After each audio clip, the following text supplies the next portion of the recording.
Bienvenue à cette sixième section de notre cours de spécialité utile 4, créer, fournir et soutenir. Cette section nous aidera à savoir comment coordonner, hiérarchiser et structurer le travail et les activités pour le CDS.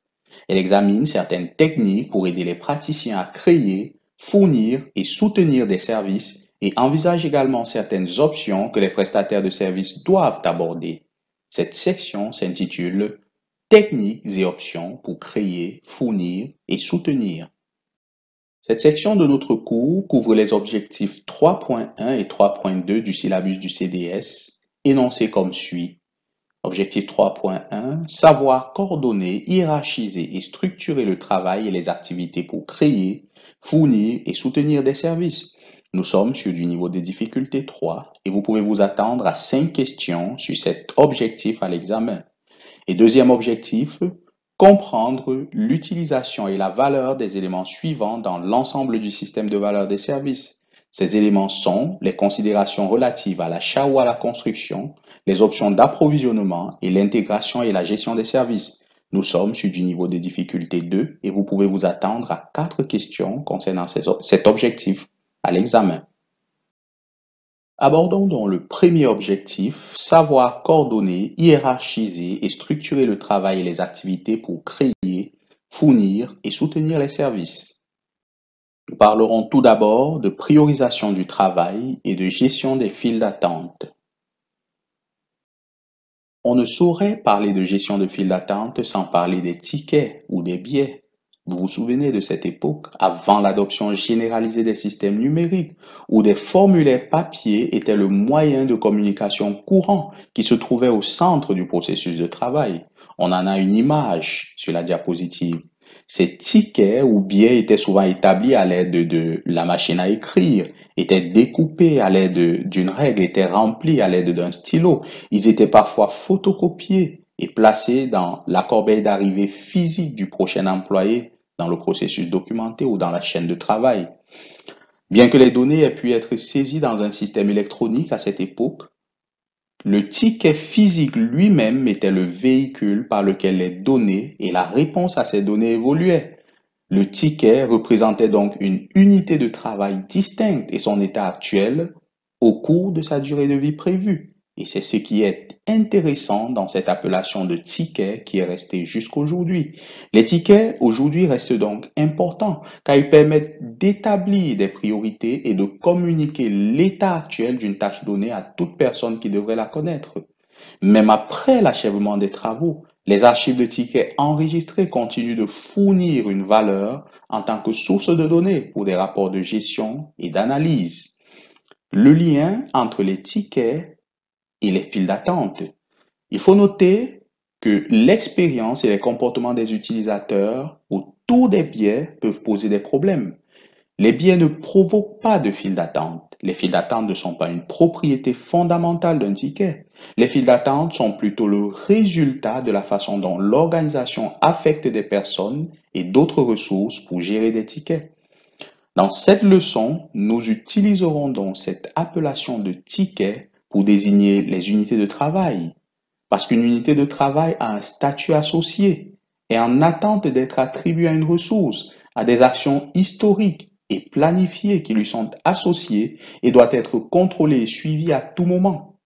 Cependant, et notez-le bien, nous ne préconisons pas de tickets physiques accompagnant les unités de travail dans le système, mais plutôt l'utilisation de la technologie pour remplir le rôle de ticket. Tout comme les billets ou les tickets papier utilisés peuvent s'accumuler dans des bacs physiques, les tickets électroniques s'accumulent souvent dans des listes d'affectation. L'un des principes fondamentaux de la philosophie industrielle qui sous-tend Agile est que les files d'attente représentent des interruptions du flux de travail. Lean, Agile et DevOps se concentrent fortement sur la réduction des travaux en cours accumulés. S'il n'est pas possible de fournir des ressources supplémentaires, on peut alors recourir à une relocalisation dynamique des ressources. Toutes les ressources, techniques ou humaines, ne sont pas utilisées dans la même mesure au même moment et une bonne planification peut permettre de déplacer des ressources temporairement sous-utilisées vers des ressources temporairement surutilisées.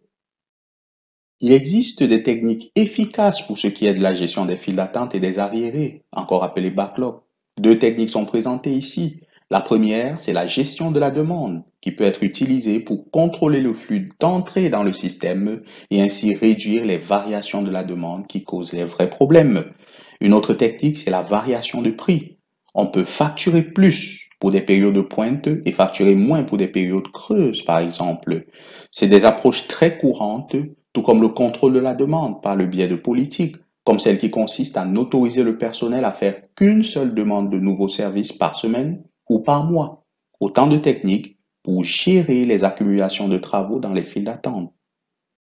D'autres techniques évoquées ici impliquent l'augmentation de la capacité, la réduction des coûts de changement de capacité ou le fait de détourner simplement la demande. Ce qu'il faut noter ici, c'est que si nous ne pouvons pas fournir de ressources supplémentaires, nous pouvons alors accroître la capacité à accepter la demande en utilisant davantage d'automatisation ou en recourant à des plateformes de nuages élastiques ou à l'externalisation.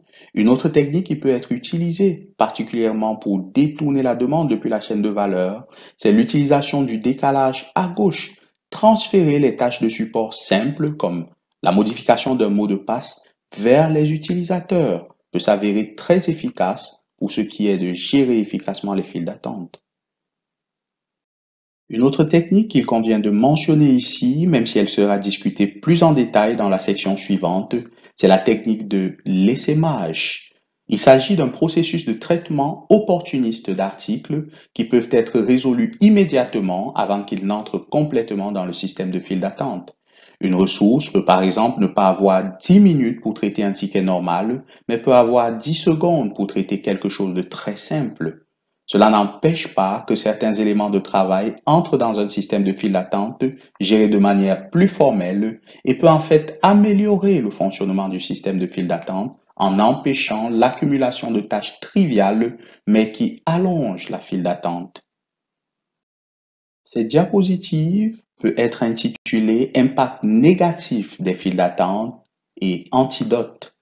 Les files d'attente peuvent avoir un impact négatif sur l'expérience du client et l'utilisateur. Les clients peuvent être plus disposés à supporter les temps d'attente dans les files d'attente s'ils sont tenus informés et impliqués dans la situation. Par exemple, en étant informés en détail de l'état d'avancement des travaux ou même en demandant aux clients de faire des commentaires avant que les travaux ne commencent réellement afin de créer un sentiment d'activité et d'implication.